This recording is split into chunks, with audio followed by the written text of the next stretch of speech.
Assalamualaikum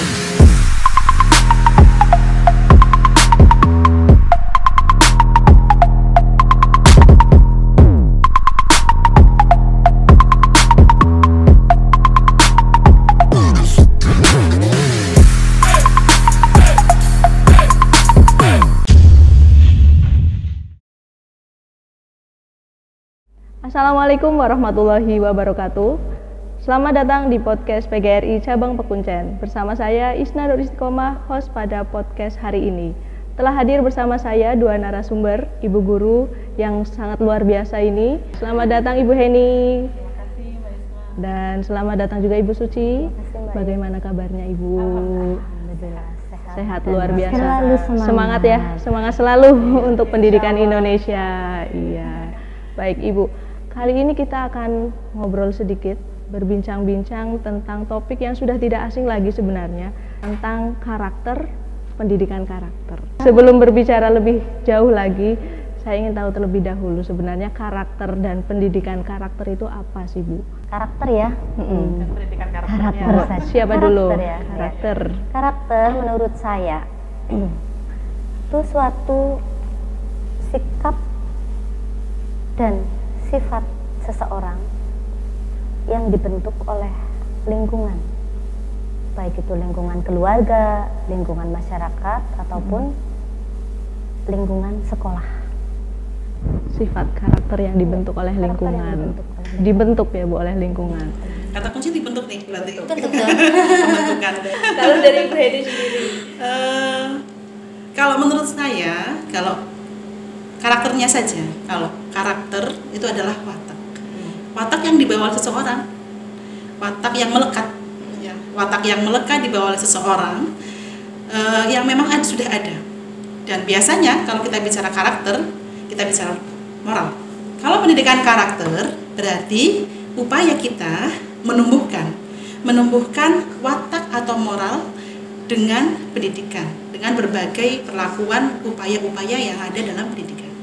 Sama-sama sudah ada sifat, Sama-sama, yang satu dibentuk, yang satu ditumbuhkan. Kalau dibentuk itu menurut saya ya itu kita bisa melalui berbagai program dari madrasah, baik program itu pembiasaan, keteladanan, atau program-program lain yang pada akhirnya nanti akan mengerucut pada karakter siswa yang menjadi jauh lebih baik dari sebelumnya. Dan itu tadi bahwa pendidikan karakter itu harus ada dukungan dari semuanya, baik dari sekolah, dari lingkungan keluarga, dan juga dari masyarakat. Kalau ditumbuhkan seperti apa nih Bu? Kalau ditumbuhkan seperti Anda menanam. Artinya kalau ditumbuhkan itu analoginya adalah anak sebagai biji. Biji itu kan memang harus dibantu dalam pertumbuhannya, ya kan? Dipastikan dulu apakah medianya itu subur, atau bagaimana kita menyiramnya berapa kali sehari misalkan, atau pencahayaannya, itu semua memang harus dipersiapkan, dan ini dipersiapkan dalam pendidikan. Jadi tumbuhkan itu tergantung kita mengarahkannya kemana. Seperti kita mengarahkan tumbuhan, kalau kita mau mengarahkan ke arah matahari, nanti beloknya juga ke arah matahari, kan begitu. Nah, kalau kita tempatkan di tempat gelap, tentu tidak ada arah yang pembelokan ke arah cahaya matahari.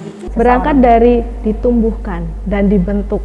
Nah, tentunya di tengah-tengah perjalanan proses itu tadi kan tidak semulus yang diharapkan oleh kita semua. Tantangan pasti selalu ada. Tantangan ada. Nah, analogi terhadap pendidikan karakter yang ada di sekolah, berarti kan anak juga akan mengalami pembelokan. Nah, bagaimana dengan anak-anak yang kemudian berbelok ke arah karakter yang kurang baik seperti kita lihat saat ini? Bullying di mana-mana ya Bu. Kasus itu sangat luar biasa. Sangat marak ya Bu. Marak sekali. Dan disitulah peran sekolah sangat besar, peran orang tua sangat besar, peran masyarakat sangat besar. Dan dari situ pendidikan karakter itu bukan semata-mata untuk anak saja di sekolah, tapi juga gurunya, orang tuanya, masyarakatnya, semua harus tahu dan paham apa itu sih pendidikan karakter. Dalam pendidikan karakter inilah pembelokan yang ke arah negatif dapat diminimalisasikan. Iya kan? Jadi dapat diminimalisir. Jadi jangan sampai anak-anak membelok dengan pengaruh-pengaruh negatif, apalagi sekarang zamannya memang era disrupsi teknologi ya.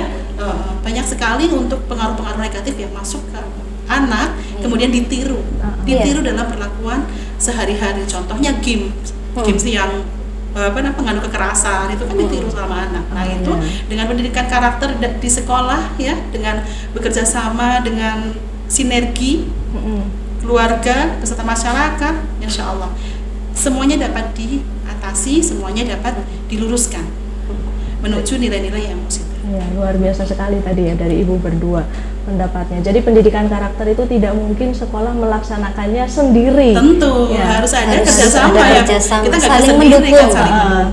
Ada tripusat pendidikan kan. Memang kita pendidikannya harus bersinergi dengan keluarga dan masyarakat.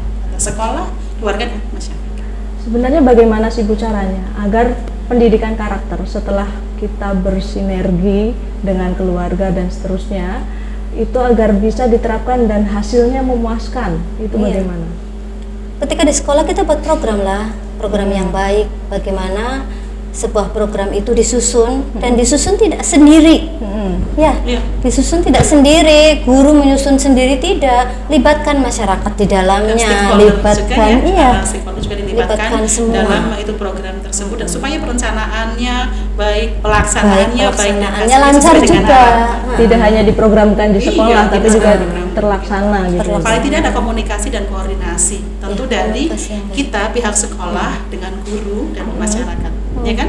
Agar satu sepemahaman, satu persepsi dalam pendidikan karakter. Jadi guru nggak disalahkan loh Mbak. Kalau zaman dulu memang yang dengan fisik ya. Kalau sekarang kan ketika kita memberikan pendidikan, kadang-kadang dianggap sebagai sanksi, kan begitu. Misalkan di rumah tidak pernah membersihkan WC misalnya, kita membersihkan WC. Contohnya Bu, contoh penerapan pendidikan karakter di sekolah itu seperti apa? Kedisiplinan salah satunya, tadi ya, terus empati terhadap teman, Kalau misalkan empati kan kita bisa ya sering ya nengok, kan ya, terhadap teman yang sakit, Terus kemudian kalau misalkan tidak sekedar loh ya kita punya soft skills-nya saja, gitu kan, hard skill-nya juga kita juga harus punya pendidikan karakter yang menumbuhkan itu potensi dalam keuletannya, kerja kerasnya, semangat belajarnya, kan itu juga perlu ya. Perlu itu salah satu contoh di dalam pendidikan karakter di sekolah. Gitu ya, baik. Jadi saling mendukung lah, harus kompak semuanya. Baik, jadi pendidikan karakter saat ini memang begitu penting untuk mengatasi pola-pola kehidupan yang sudah sangat berbeda dengan zaman dahulu ya Bu ya. Dan harus ada sinergi antara sekolah, keluarga, dan masyarakat untuk membentuk pendidikan karakter yang diharapkan seperti itu ya. Oh ya, luar biasa sekali. Nah, pesan untuk guru-guru di Indonesia ini tentang pendidikan karakter. Indonesia loh Bu. Indonesia ya. Sendiri dulu ya Bu. Iya, Indonesia. Kalau pesan untuk diri sendiri, untuk sama guru ya, saya ingin berpesan bahwa mari kita menjadi guru yang betul-betul dapat memberikan teladan kepada anak-anak dalam pendidikan karakter ini.